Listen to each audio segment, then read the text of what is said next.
about the challenges facing it as it prepares for the 2023 general elections. The electoral body is lamenting high rate of destruction of its equipment and offices across the country. And also the Independent Corrupt Practices and Other Related Offences Commission, ICPC, is to investigate 712 constituency projects in 20 states of the Federation. And lastly on the show, the federal government has raised the alarm that another devastating flooding looms in the country next year if proactive actions are not taken by government at all levels. You are welcome once again. These are the issues we are taking a look at on today's edition of this program. And I have with me in the newsroom, Adiwale Adeoye. Thank you. I'm glad to be here. Good afternoon. I don't know, the newsroom is not filled today. Well, we just have to go ahead. In broadcasting, time is of the essence. Of the essence. And I remember one of my late colleagues who would say, time now money. So we can't afford and to in broadcasting, you cannot afford to leave the house. So exactly. We manage with what we have, and I'm sure that will not in any way reduce or remove the beauty of the program. Exactly. So you are welcome once again. Thank you. So let's hope that before the end, some of our other colleagues will join us. So let's look at the first issue now. INEC is complaining now that is facing challenges. Is challenges not part of life? What is big if everybody is facing a challenge or challenges as it is? Well, it depends on what kind of challenge or challenges INEC is facing. If it relates to electoral matters, if it relates to logistics, if it relates to personnel, ad hoc or normal, if it relates to that, those will regard that as normal thing to be expected. But if the challenges being thrown at the electoral body are challenges that are out of the norm, I was reading an article just before coming in the studio where INEC says one political party has 74 litigations, 74 cases filed against it. How will INEC be dealing with all of that? 74 legal challenges from one particular political party. The article didn't name which party.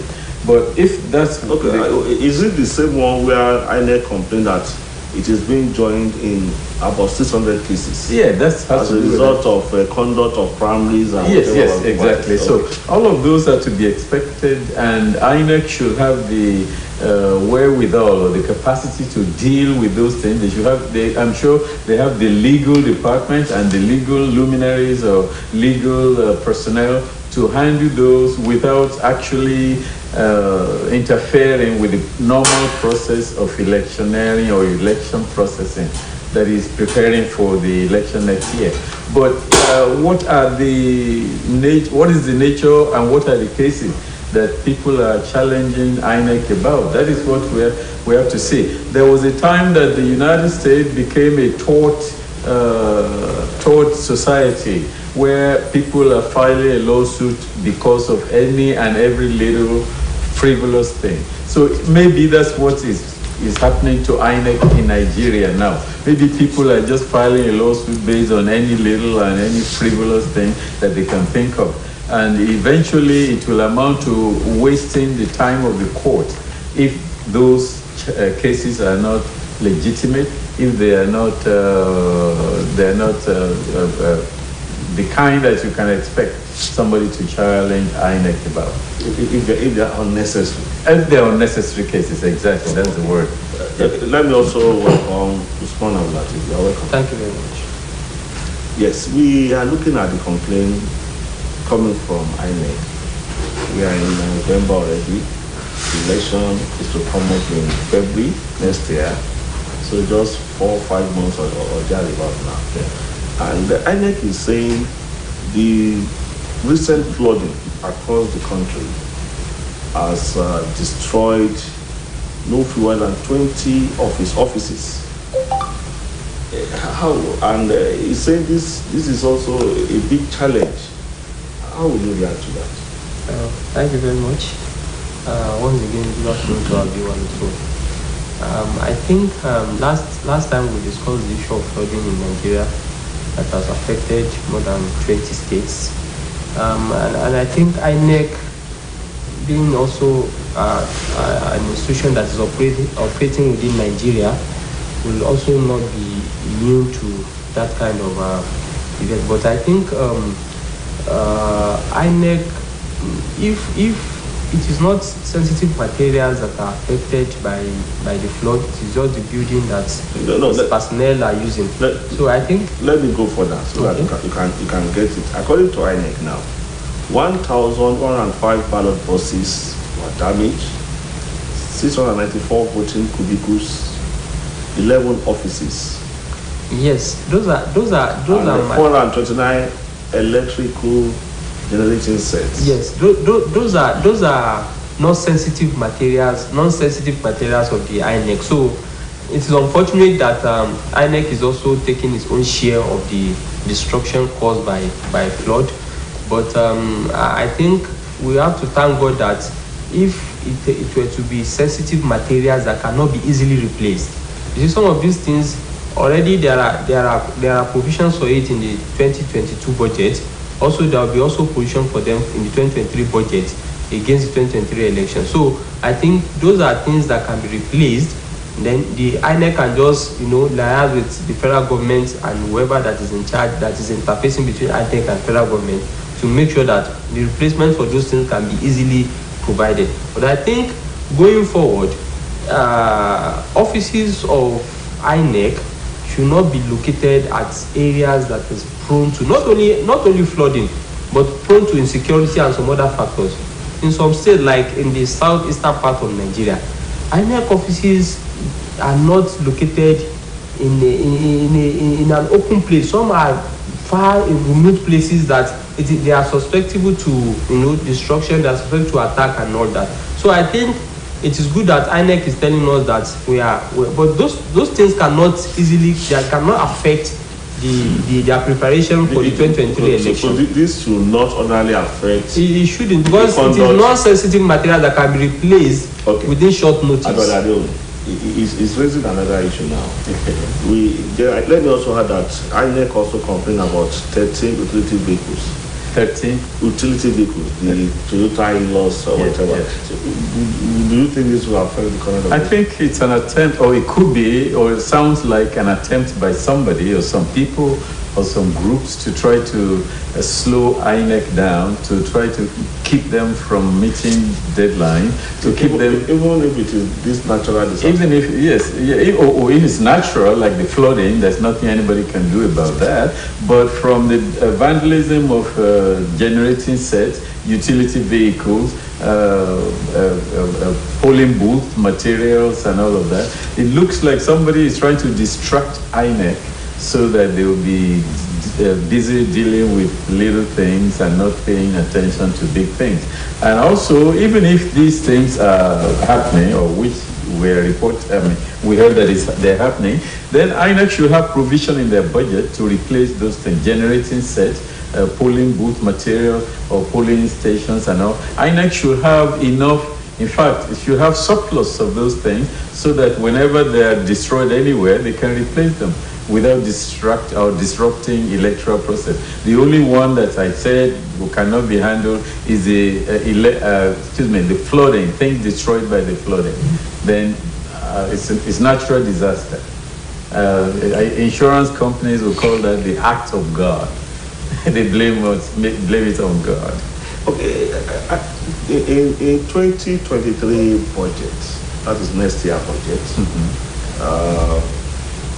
the proposed amount that INEC is expected to spend, not yet approved anyway, is about 100 billion naira. 100 billion. Which is mad. And the excuse is that 2023 is an election year. And so they will need this, they will need that, they will need extra this, extra that. So it can be chalked up to preparation for the presidential election. And there is more zeal, more interest in the 2023 presidential election, interest in the sense that those who want to win and those who want to disrupt. So everybody is on the move to try to either do something bad or something good. And it looks like there's a lot of attempts to do something bad. So INEC will have to prepare. And so that budget, they know exactly. We have to listen to the breakdown as they present it before the Senate before we can say it's good or bad. Okay, and this is also apart from the yearly 40 billion naira that INEC has been collected over the years now. 40 billion is a small amount when you look at the gargantuan duty before INEC. So, but because we all want to see this election to run successfully, free, fair, and credible, then we will treat INEC like a pampered child. Let him have what he needs so that they can do their job. So that they won't give us excuses. It won't give us excuses, exactly. Okay, Usman, INEC has said that it has been joined in about 600 cases relating to conduct of primaries, nomination of candidates by political parties. Don't you think we are saddling INEC with too much responsibility? Yes, it is not saddling INEC with too much responsibility. INEC itself, as an institution, has much stake when it comes to conducting primaries and all the stages in the electioneering process. One of the, in most of those 600 cases, most of them are mostly primaries and nominations of party candidates. And if you look at it, it is also it is very weighty in courts, whereby the courts always want to know, did INEC supervise so primary or not? Do you have your personnel on ground and or not? So I think going forward, INEC should be more alert to the responsibility given to it by the Constitution, so that we can do away with some of these needless litigation. Let me give you. There are some instances whereby INEC will not be able to say categorically that we conducted so primary and we are on ground. INEC don't conduct primaries. I mean, you will supervise. Supervise primary or witness. Witness. No, yeah. There should not be witness. There should be supervisors. People who will say that. Let me give you the issue of the case between Machina. When you supervise, you take responsibility. Yes. But in this case, in most of these cases, if you go further into it, you realize that INEC don't normally take responsibility for supervising. Let me give you the case between Ahmed Lawan and Machina. It took INEC almost 3 months before INEC could say, okay, INEC actually conducted, I will supervise or witness, or monitored or witnessed, whatever language you want to use. INEC monitored and witnessed that of Machina, and INEC said it was Machina that won. But later, when these political, power intrigues and all that started coming in, INEC couldn't say categorically that they monitored or witnessed or anything. So I think most of those cases, INEC will do us a great service if they can be forthcoming when it comes to categorical statement about the conduct of, primaries. Look at that of Osun, the PDP in Osun too. INEC was on ground in one place, and we also heard report that on the other side too, there are some INEC officials there too. So that has caused a lot of confusions. So I think in order to bring down some of these litigations that are coming from the conduct of primary and other, INEC should, I don't know the legal, our legal mind is not here today. I don't know the legal, the power in which INEC has, the limit or the extent of INEC power on the categorical statement of conduct of primaries. But if the testimony of INEC can validate or invalidate the primary, I think INEC should be more alert to that responsibility, so that we have little or no litigation concerning primary and all that. Even the election conducted by INEC, people are still going to court. They are challenging it. Yes, that's what I'm saying. Now, when you join 600, now we have 600 plus litigation, pre-election litigation on ground now. when by 2023, by the time you join election petition tribunal with it, you having more than 1,000, and that is uncalled for. See, and INEC will have to mobilize a lawyer to each of these. Yes, that is why the budget of INEC is that huge, because they are going to pay for legal services, because their legal department cannot pay for they only have legal department. It is those legal department that will not take the services of these SANs and big lawyers, and they have to pay the legal fee for them. So, and that is part of INEC budget too. I think if we remove that from INEC budget, the budget should not be less than 60 or 70 billion. Okay. You wanted to say something? Oh, no, read. Okay, it's about this attack too. I think it happened majorly in the east, allegedly by this IPOB. Even when registration of voters was going on, there are cases that it was disrupted, or they were disrupted, not just one. So I think that's another problem in the southeast. Yes, that is a big problem. If most of these attacks and vandalization are happening in the east, in the eastern part of the country, and if it's because of any group or any organization that is threatening the peace of the area, maybe because of that. But let me go now to my pet peeve. My pet peeve is that everything is over-centralized in Nigeria. INEC is too big to be everywhere. Why not recognize electoral bodies in the states and coordinate with them and let them handle things in their state and then bring everything to the central? Why must INEC be the only body, the only one that will be in every state every time, when you have state electoral commission, maybe because of the statute, because of the constitution or act? Yes, because the constitution does not allow that. Okay, so that's what I'm saying. The over-centralization. Are you impressed with the performances now of state electoral bodies across the country? No, I'm not impressed. At least not the last one we just Maybe you have a different opinion. Yes, I'm also not impressed. It cannot work that way as suggested by Radun, because the state electoral bodies are just yes man and yes women of the governors. And even to some extent, in fairness to INEC, INEC has been, I mean, a bit transparent when it comes to conducting national election. So it is in Nigeria that INEC conducted an election and the sitting president lost. It is you hardly see anywhere where these local government elections are conducted in states. You hear that a party won all the councillorship seats, a party won all the chairmanship seats. Nothing left for the opposition. Yes or no? But what about if the opposition decided not to take part? That is because the opposition already know that. But the state electoral bodies will do the biddings of the state, and they will answer to the governor, and the governor will say, "Go and announce everybody for me." So I think in that case, it will not be easy for INEC to liaise with state bodies. But I think it's making a very good case. I think we have a state body that is a bit transparent. I mean, even if not up to the level of INEC, but a bit more independent. I think INEC can start collaborating with them. There can be areas in which they can ease the burden of the neck of INEC. They are collaborating, but the fact is that they are two different bodies. Maybe you are looking at it from the point of what obtains in the US. Yeah, exactly. It's so simple. They make it so simple. Each local government, we call it county over there, each local government has a supervisor of election. That is, they have election department.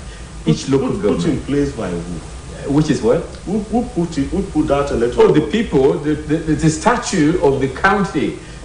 Creates the statute of the county. Yes, and the state law. The state law creates those bodies. And whatever, I mean, everything they do is being supervised, and then they submit to the state, and the state now to the national. That is how it is done. Why can't we do it in Nigeria? Well, that's the question. Every Nigerian wants to be a law unto him or herself. Nigerians don't want to be ruled or led by anybody. If a law is made today, tomorrow somebody will counter it. So somebody will challenge it. Somebody will raise an objection to it. So Nigerians don't want to be led or ruled by anybody.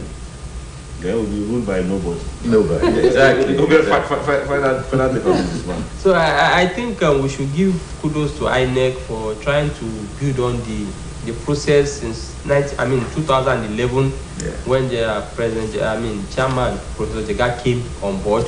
So they've been trying their best, and I think those tough times that INEC are lamenting about are things that we can easily provide, that can easily be provided for in the budget. Yeah. The only thing that can mar or that can stop the process or disrupt the process of 2023 election is if the sensitive materials are one way or the other affected. But outside that, some of those things can easily be provided. There are things that INEC has not been saying about, that I'm not talking about.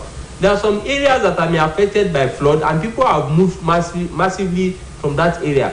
How is INEC trying to reach those people so that they will not be disenfranchised? Don't you think many voters' cards, PVCs, will have been affected by the flood? Well, okay. So we must give benefits of the doubt to INEC. They are facing these challenges, and so they must find a way to tackle them. And Nigerians should support. Nigerians should support also. Okay, we move to this next topic now. The Independent Corrupt Practices and Other Related Offences Commission, ICPC, is to investigate 712 constituency projects in 20 states of the Federation. Usman, this constituency project, they have the babies or creation, or they are being executed, let me that way, by members of the National Assembly. And according to the last one, that was the report of last year, which was the 4th edition, 7.1 billion naira was padded into the contract. You see, when in Nigeria, whenever you think of, there will be noble projects, plan ideas of a particular thing, the way it should be done, and then just give it to the politician. No matter how noble that plan is or that idea is, it will be rubbished. The idea from the inception, the idea of constituency project, has been just, okay, you are making laws, but there are things you might see at home that you want to impact on your people too. Okay, find a way to do it, write proposal to that effect, bring a company that will finance that project, and then will pay directly to that person. How does that become a rocket science? But politicians now find a way around it, and has turned that noble, intention to a very bad one, whereby you hear people collecting 250 million a year constituency project, and there will be nothing on ground to point at that this is what I'm doing with it. I think it is high time that the Nigerian people should pressure the National Assembly and the federal government to stop that daylight robbery called constituency project. Because if a senator that I know, a senator now is collecting 250 million yearly, at least 250 million yearly as a constituency project. Now this is how it is spent. That money, you now look for a project you want to do, whether an empowerment project or classroom or anything. Then you look for a contractor that is registered with federal government, and that contractor will now write proposal and take it to the National Assembly, and then the money will release you. It's not as if even the money is released directly to, but these companies are owned by some of their cronies and their boys and all that, and one way or the other, the money find a way to get back to them. So I think it is a noble intention. Is the same thing not happening with the executive? Yes. Is it not a Nigerian problem or Nigerian politicians' problem? It is the legislature that are supposed to. We discussed this about 2-3 programs back. That it is the legislature that are even in the position to do oversight functions, to perform oversight functions, to act as whistleblower, to put the executive on the spot and all that. And if there is anything that has been done, the same has told us that they are helpless too. They can only make noise. That's what we are saying. So now I only see it as a way whereby the executive will say, okay, we are also having some dinner here. You can also take this for your own lunch, so that everybody will I'll still dine come to you. Are you in support of the constituency project?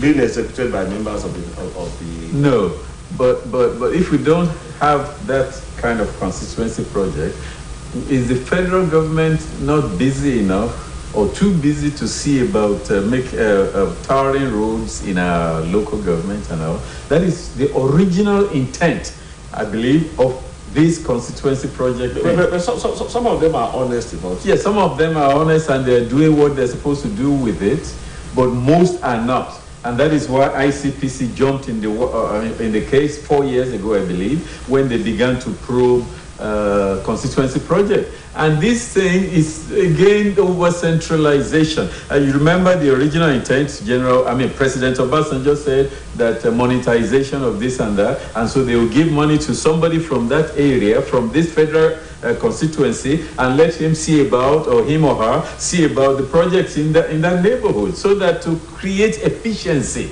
The original intent is to create efficiency, so that somebody who is elected by the people from that area will see about the development of that area rather than the government. And to take dividends to the doorsteps of your... They call it democracy dividend. But what we have been seeing is that these people have been collecting the money and not doing any meaningful project in their area. If they are collecting the money and they are not doing anything meaningful, according to you, there are bodies that are to check me. And that is ICPC. Even the AFCC can step in. Yes. What about the rules of all these things? Even the office of the Auditor General of the Federation and what? There are a number of them that should... Even before getting to all of that in the federal government, what about the people themselves whose area is suffering, and the federal government is giving money, you said 250 million, whatever the amount, is giving money to your elected personnel, and you are not even calling them to give account of how are they spending the money that is sent for your welfare. Okay. So the people have to blame. So what about the rules of all these agencies that are to monitor? Yes, I think the role of all those agencies that are to monitor is that they have not been performing their roles. And it's very unfortunate. But according to ICPC, no, ICPC claims that it did well last year, because last year it identified or investigated 538 projects. Then what came out of that investigation? We are not only... And 7.1 billion naira project contracts was discovered. And of course, they have collected, it has been refunded. Remember the Kashamu. So this Kashamu year, also. This year we have 112 projects now in 20 states. Yes. Because you see, I don't want us to look at the projects. I don't want us to throw away the baby with the bathwater. Let's look at the reason for this and how we can make it work. But many things are not working. The bathwater is so dirty that you hardly even see the baby inside the water. That is what I was about to mention. Buruji Kasamu in his lifetime, when they investigated him, when this ICPC first started, and they found in his possession ambulances and all things medical that he was supposed to have used for his people but never used, but they were in his own yard. So that is the kind of attitude that many have, and that's what's going on all over the place. We need ICPC to get more teeth and bite into these things and resolve all these issues. And if you collect about how much do you call it? 7.1 billion naira was discovered last year. Yeah, was discovered and then it was returned, and it was forcefully. They made those. Politicians to forcefully return it to the coffers of the government. That means somebody has committed an infraction and somebody did not get punished for it. That shouldn't be. It means a lot about many of them of our National Assembly members have been affected by this very act. But the ICPC is now telling us that they didn't find anyone to prosecute. They only tell them, okay, you didn't do this project, give us our money back. If you don't prosecute somebody, how will you deter criminals from doing things over and over again? See, at times when it comes to contract like this, it is not just a straightforward thing. Okay. If you are to asphalt a road now, you see the thickness determine at the amount. length, yes. Then the white, the width and the width and all of it. So if the contractor was to do maybe 6.2 breadth or 2, but I think it was 6.0. So those 2.2222 will be calculated and they ask you to refund. So it is not, you cannot actually pinpoint the lawmaker. Most times it is these contractors that are not executing to specification. And the contractors are not being supervised by the people who award them the contract. But not all of them are contractors. I mean, are engineers like that will be able to identify. So you see, when Fela talk about international thief, the level at which Nigerians are fraudulent now is even beyond the international. They are not going to supervise anybody because those that gave them the contract knows that something is coming back, and if they sit on this guy's neck, they are not going to give much whenever they are returned. No, you see some of these things. What I want to say, I'm not saying that ICPC has not been doing well. In fact, I like the way ICPC operates, because ICPC, whenever they are on a particular investigation, they see it to the end and they focus it straightly. And they don't do media trial. Once they are on your case, may God bless you. Yeah. Because they are going to do it to the latest and they are going to get whatever. But I think we have to start thinking about it again. Why? Because like I said, I am very close to some of these guys that are in the National Assembly. The senators, the House of Reps members don't touch this money. It is the contractors and they are the one that will supply the contractors. Them say, this is the company that I want to help me execute so project in my constituency. So now, if these contractors have not been saying, okay, bring them, you didn't do this to specification, if they have been blacklisted, if they have been punished and prosecuted, some of these things will be reducing. So that should be consequences. There should be consequences, not that you just go and tell people. And then now, it is now very difficult for some of even the ICPC, because some of these politicians are getting smarter too. What they normally do is a kind of empowerment. You call 300 people, you say you teach them how to make soap, 50 million. Where will you want to trace that? I call people, I train them, I video them, I did everything. I said this is logistic, this is everything. I bought social things for them. Okay, that's all. Yeah. They are not doing some things that are tangible that can say, okay, you build this building with 50 million, give us the quotation, give us everything. So I think we should just find a way to make people to be accountable for their deeds. So that whenever, even if it is one person, look at the way they operate in other places. You just need one person to make a scapegoat, and that person will be dragged to the mud so that another person will think twice before committing that kind of crime. Yeah. If I may cite an example from somewhere else, being a community leader in my residential area in Florida, that the federal government, in fact, not the federal government, the local council, the local government will make an application for next year's budget. They will submit something to say this and this and this are the projects we want to do in our community, and the federal government, the FHA, the HUD, Housing Urban Development, will approve those projects and will send that money to that community or to that local government, and the local government will call the people and say, the projects you said you want us to do last year, the money has come now, and we want to say we will do 1, 2, 3, and they will name those things, and the money is spent there, and the people are actually watching the project being conducted, being executed. And when it's finished, the people know that the money that came to us is this amount, and this is how the local government spent it. And when it is done, even the people, I was one of those, being a community leader in my area, will be one of those who will sign off on behalf of my people that the project has been executed. But that is not going on in Nigeria at all. And even if you have to ask the House of Rep member or the senator, if you want to ask them, how did you spend this money, you become the public enemy number one to them. All you are asking is for them to account for the money that has been given to them for the execution of projects in my area. Why is it that there are so many bad roads? Because the people who are driving those bad roads are not even making any demand on the senators or the House of Rep member who are receiving this money. Let me chip in. 250 million is a huge amount of money.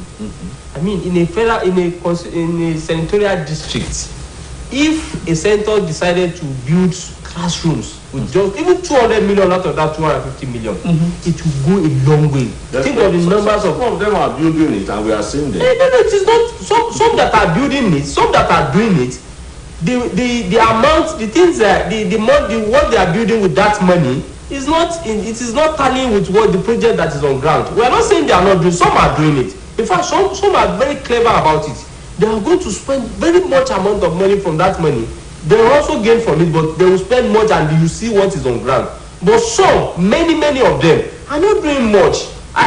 There was a time I saw a tracker, one agency that is tracker. I saw their this thing about a particular senator in my area. Then I wrote an article about it. He was given 250 million and he divided those 250 million to 3 areas. 70 million to train people from the central district on how to do fish farming or something. Another 80 million for another thing. Then 150 million to tie a particular road. A road that I apply every day. And I was asking, I was saying, where did you tie this road?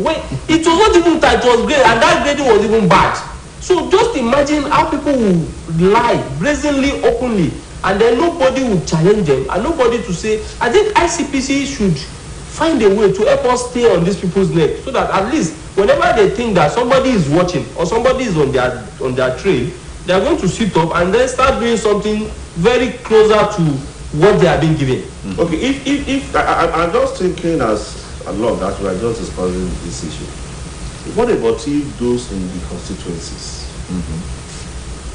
are not aware of this amount and of course the project? How can government make it known to those in those constituencies that your representative had collected 100 million naira and that money is meant for? There should be a kind of publication. That is what I referred to. So that will enable the electorate to monitor, to assess, and of course to give pass mark or otherwise. Exactly. That's what I made reference to earlier when I borrowed from best practices elsewhere. It can be done in Nigeria. It ought to be done in Nigeria. We ought to be doing it that way, the same way. The people of the constituency need to know how much the federal government is giving them. And you can ask the average person today, how much is a constituency project? Everybody has all kinds of figures, all kinds of numbers. But the members of the House of Rep or Senate, they have not come out to say, for this for this quarter or for this year, this is how much I will receive from the federal government for projects in our area. How do you want us to spend it? But nobody has ever said how much they receive. There are civil society organizations that are... If you are crucifying the National Assembly members, what about our governors too? Are they also accountable to the people? Yes, the reason why it is not in the responsibility of our legislatures to be doing that in the first instance. Their primary assignment is to make law. That one is just a by the way thing. So since it is just like he said, it is just a kind of intent to bring things in closer to people. You are making law, but once in a while there are things you see that your people need. Okay, let us find a way. But governors are elected particularly to do things much bigger. You understand? They get monthly allocation, they get every other fund. They collect ecological fund and all this fund. And yes, to face fiscal responsibility and to face projects. So I think the reason why we are particular about that of those of the House of Assembly, National Assembly members, is because it is not originally in their mandate. Now that it has been given to them, it shouldn't be bastardized. They should see it as a kind of a way to, because ordinarily they are just to go there, and it has been one of the things we've been agitating for and we've been canvassing for, that National Assembly should even be a kind of part-time stuff. When people just go, you get paid for sitting, and then you discuss whatever you want to discuss. People go about their business. And they won't say anything if they should do it that way. Yeah, it's better that now. Are they saying anything now? They are not saying anything. They are saying many things now. And our leaders, governors and legislators and our rulers and leaders, and they are not giving us a breakdown of how they spend this money. They will say we spend 2 billion naira to conduct local government election, but let them give us an itemized list of how they spend 2 billion naira to conduct the last local government election. Nobody is going to give that account, and people are not demanding for accountability. So I think some civil society organizations that are doing it, that are in charge of tracking some of these constituency projects are the ones we are going to encourage to bring it more down to the people. Yes. I mean, look for a radio program that will speak to people in their language and tell them, so person has been awarded, so I've been given so money to do so constituency project, not just for people. Let's move forward. At times you look at some of these projects and you ask yourself, if a whole senator or however should be calling this a project, what some individuals will happily do.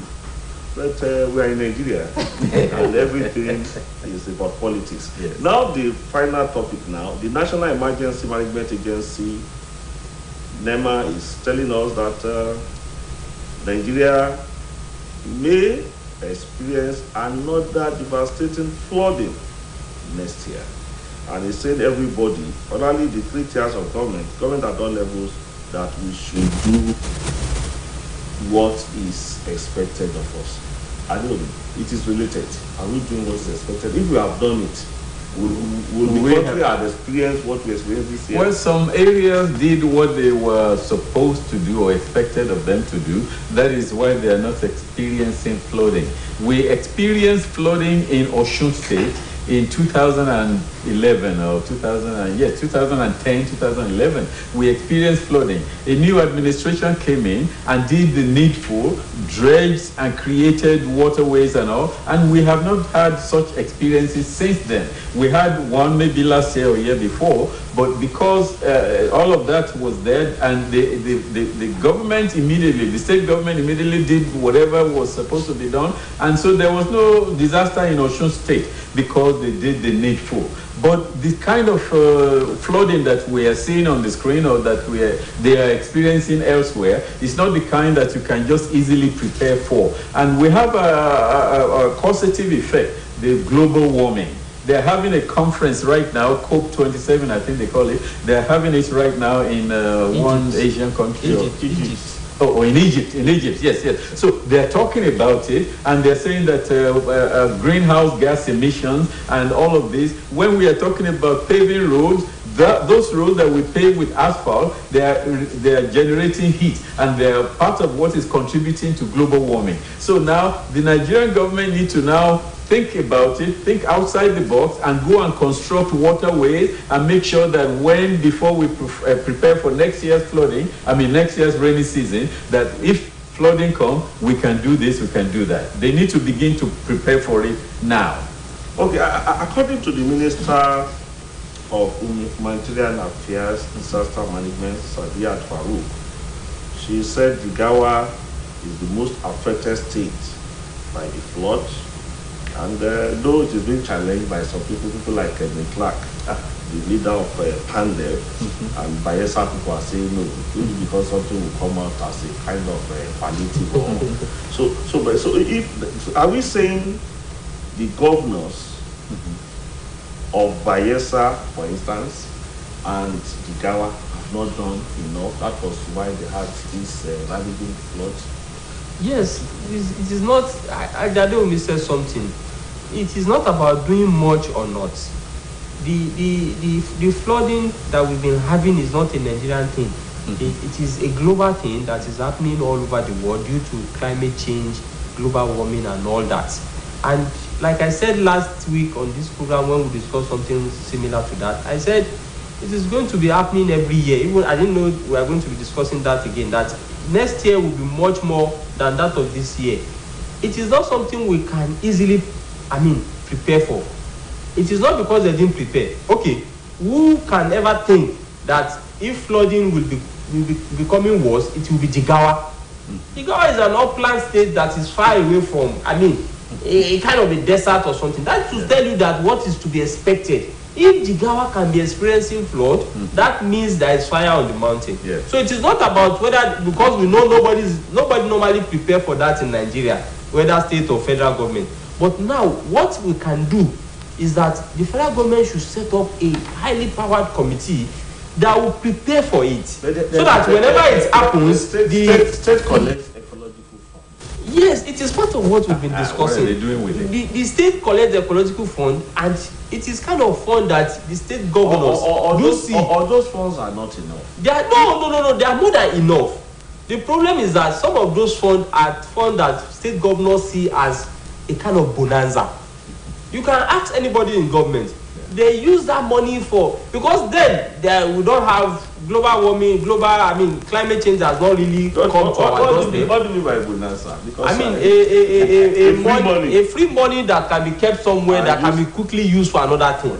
The international partners, yes, that is right. They are diverting it. The international partners that are providing this money, they are seeing things ahead of time. They know that a time will come. If you've not been, I did this since years that we've been collecting ecological fund.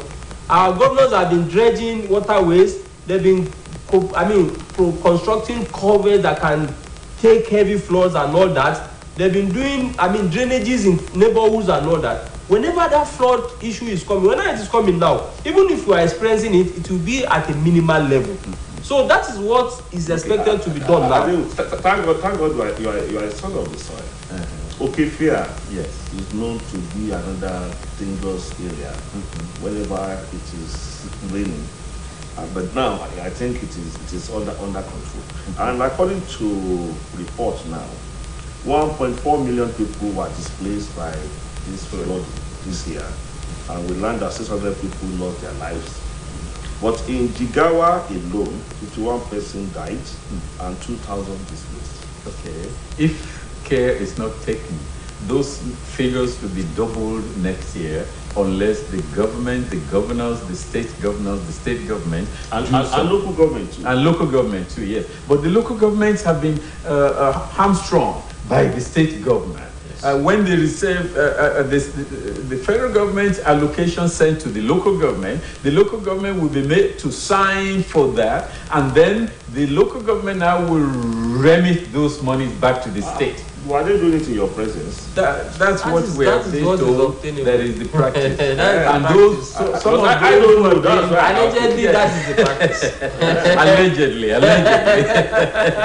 Allegedly. So if you give a local government somebody 12 million and you ask them to remit 10 million back, so they have only 2 million to work with. And again, I've been in Nigeria since 2011, and I've listened to local government chairmen and listen to them to say they have not received money to even what they call it, make road, what they call it, dredge. Grade. Yeah, that's the word. They have not received money to grade roads in 3-4 years that they have been in office, and that means the money is coming and it's going to the state, and the state is taking it back and not being given, and not giving it to this local government. Okay. Maybe that will be a topic for another day. Another day. Now, because states are also involved. Yes. Because NEMA is also advising state government to be proactive. Yes. To put machinery in motion towards ensuring that this unfortunate incident is prevented, avoided next year. And what we do is by the corner. This one. So I think before I make my comment, I think a time will come when some of these international partners and donors that are giving us some of these funds will not give us until they have their personnel on ground that will supervise, and they are not going to give us directly. And that's what China is doing. Yes. When you do then know, they bring their experts. Exactly. So that, because Africans, the way we are wired, is it Africans or Nigerians? It is Africans, mostly Africans. It's mostly Africans. Whenever we're giving money, people think that the people that are giving you that money are that. They don't know what to do with that money. That's why they are giving you. But they are not that. They know that whatever affects you as a continent will fall back on them. Yeah. So the effect, they don't want a time will come where you will now be seeking asylum and all that, and you will now be a burden on their economy and their people. That's why they are helping you now. But people will collect ecological fund and will divert it to another thing. I think a time will come when, well, you see, there was a time we discussed it in this on this program when the UK wants to give us some of their stolen loot, and they said we are going to tie it to a project and they are going to supervise that project. Yes. Not that we give you a loot, you go and re-loot it again. So I think it is high time our governors, our leaders know that, because they are not going to be affected by these floods. They are not likely directly or indirectly. But if you're a governor and you see your fellow citizens being killed, normally they are not. You see. Well, okay, let us just leave that area. But I know that most of them are not moved, are not disturbed by some of these events. They are not directly. Their wives, their children, and their houses and their business will not be affected. The only way is that we should beg God to go into their hearts so that they have the sympathy of the common man at heart, so that they know that doing these things. That's why election comes every 4 years. You have to elect someone else. You are not going to elect an angel. It is between the political system, and it is the same set of people with the same set of ideas. They are just having another name. Whenever you want to elect a governor, are you going to bring a new person? No, it will be within their circle. We don't have God-fearing people. We have, but the number are very minimal. Then vote for a God-fearing person. Look for him or her. But the God-fearing people are not being allowed to emerge. They are not being allowed to emerge. That is why. Well, I know your PVC is your power. Of course, yes. And that is why the person says every 4 But then who do we vote for? When the field has been narrowed down to... You vote for me. Well, that's how far we'll be able to go on today's edition of this program in the newsroom. Let me appreciate my colleagues that are in the house. Usman Abdulatif, we appreciate you. Thank you very much for having me. Adewale Adeomi also appreciate you. Thank you very much. In the newsroom, we'll be back tomorrow. My name is Abiodun Olalere. We'll see you some other time. Bye-bye.